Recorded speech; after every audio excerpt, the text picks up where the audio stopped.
I think back to the journey that we've been on with this and the challenge of turning plastic into stone. What I found really challenging about this, in fact, the most challenging thing about this project was making something look like something it wasn't, whilst still trying to function as a piece of tech. I think for me that was the biggest challenge. Yeah, we had to experiment with a lot of different materials and finishing processes to try and kind of get this very fine balance of making something look like stone, but also transmit the light from an OLED screen hidden inside of it. So that was really one of the most difficult challenges we had to face, and we had to prototype things internally, but also obviously lean on our suppliers to use their expertise to try different material processes, finishing surface treatments. So I think this was one of the first attempts that we made.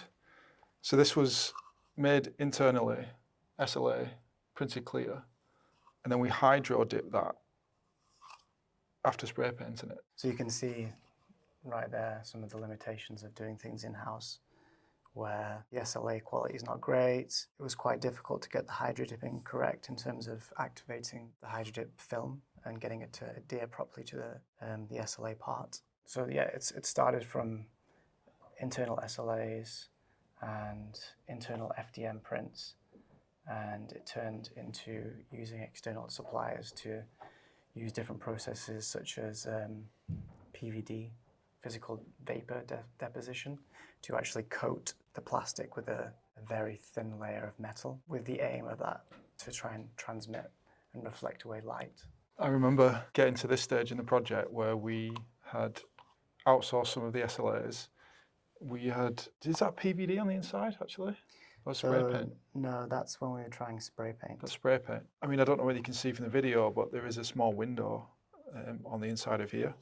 And that's because the OLED screen on the inside obviously emits light, and we wanted to block off that light from appearing anywhere on the outer shell.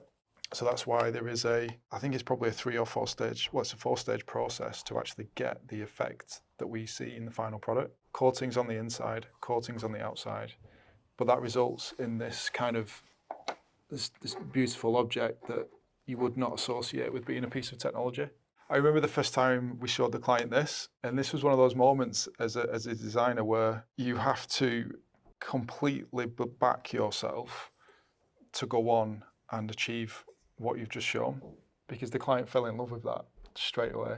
Obviously you can't feel this, but this is cold to the touch. This is real stone that's been machined and hollowed out. This is a light fixture. But it's beautiful in the hand, and you can see the grain, the natural texture of the stone.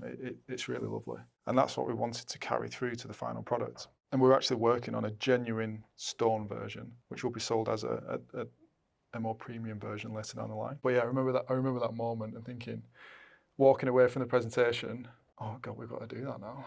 Yeah, that's why you have to be quite careful with what you show the client early on in the project, because if they set their heart on something, then obviously you want to reach that goal and please the client. So in a way it was a good thing, because it challenged us to try things that we've never tried before, and experiment with different processes that we wouldn't usually try. It would be so easy to have settled for something like this, but that is not, it's not special, it's not aspirational, it doesn't carry through the vision that we tried to create at the start of the project. Yeah. And I think we probably went through 20, 30 different methods to try and achieve that. Yep.